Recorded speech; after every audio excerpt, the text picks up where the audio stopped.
Left-hander Tarik Skubal of the Detroit Tigers, who is favored to win the American League Cy Young Award, failed not get an additional victory to support his claims to be baseball's finest pitcher.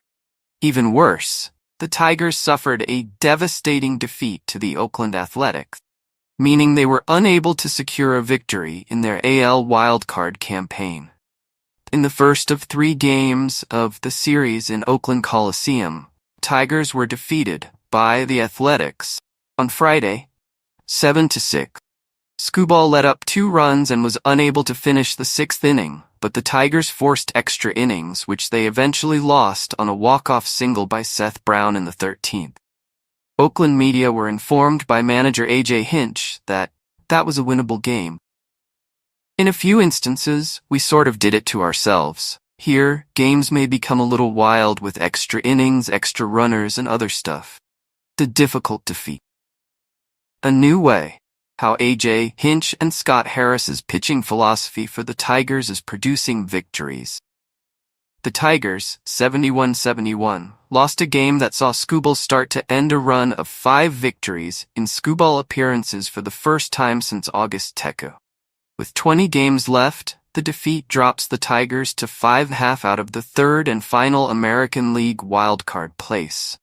It needed 4 extra innings to win this one. The Tigers and Athletics swapped runs in the 10th inning, with Brent Rooker's RBI double off right-handed reliever Brainin Hanafy in the bottom half, and Colt Keith's RBI single off right-handed reliever Mason Miller with 2 outs in the top half. The Tigers and Athletics exchanged 2 runs in the 11th inning, with Brown's 2-run home run off right-handed reliever Shelby Miller in the bottom half, and Parker Meadows' 2-run double off left-handed reliever Scott Alexander with 2 outs in the top.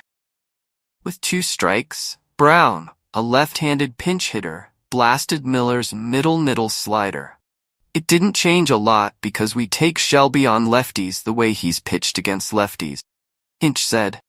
In general, he's been extremely tough there, but I know he's had a few bad at-bats. Brown was given only 1 pitch and the game went on.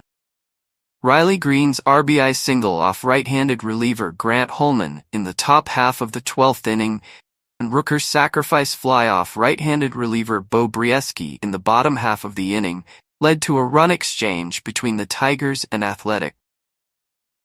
What to watch for? 5 Tigers stories in September 2024, including a drive for the playoffs. The 13th inning began with the score tied, 6-6. With the bases loaded and 2 outs in the top of the 13th inning, Meadows, who had blasted a go-ahead grand slam in the 9th inning of Friday's victory against the San Diego Padres, struck out swinging. Holman had struck out only once in his 2 innings of work, against Meadows. With 1 out in the bottom of the 13th, Brown took advantage of an inside fastball from Brieski to drive in the free runner from second base and earn a walk-off single down the first base line and into right field. The Athletics were not to be denied. In 3 innings, it was Brown's second huge hit. The Tigers utilized 8 pitchers and 13 position players in the defeat. Trey Sweeney went 0 for 6 with 2 strikeouts. Jake Rogers went 0 for 4 with 2 walks and 2 strikeouts. Spencer Torkelson went 0 for 6 with 4 strikeouts. Meadows went 2 for 7 with 4 strikeouts. Greene went 4 for 6 with 1 strikeout. And Keith went 1 for 6 with 2 strikeouts. In his last 14 games, Torkelson has a 48% strikeout rate, having struck out 26 times in 59 at-bats. It was a 3-hour, 34-minute contest. Day of Tarik Skubal. Lawrence Butler and Rooker hit consecutive singles in the 4th inning, breaking Skubal's shutout against the Athletics. J.J. Bleday hit a ball off the wall in center field with 1 out. For an instant, it seemed as if Meadows had caught it. With Butler halting at third base, Bleday pausing at second base, and Rooker being caught in the middle, the Athletics were fooled by the brief moment of doubt. In between the bases, Rooker was tagged out by the Tigers. Getting healthy. AAA Toledo is Reese Olson's rehab assignment as a starting pitcher for the Tigers. Then, after hitting ex-Tiger Tyler Nevin with a changeup that clocked at 89.6 miles per hour, Skubal stranded 2 runners in scoring position. Skubal whiffed, heaving himself backward off the mound with a celebratory shout. But in the 5th inning, Zach Gelof doubled with 1 out, and Jacob Wilson tripled with 2 outs, giving the Athletics their first run of the game. Kerry Carpenter's glove was just out of reach as the ball fell inside the foul line in right field on a triple, tying the score at 1. With 2 strikes and 2 outs in the 6th inning, former Tiger Daz Cameron gave the Athletics a 2-1 lead with an RBI single against Skubal's middle sinker. After 96 pitches, Cameron's single forced Skubal to end his session. After 28 starts, Skubal's ERA is 2.53.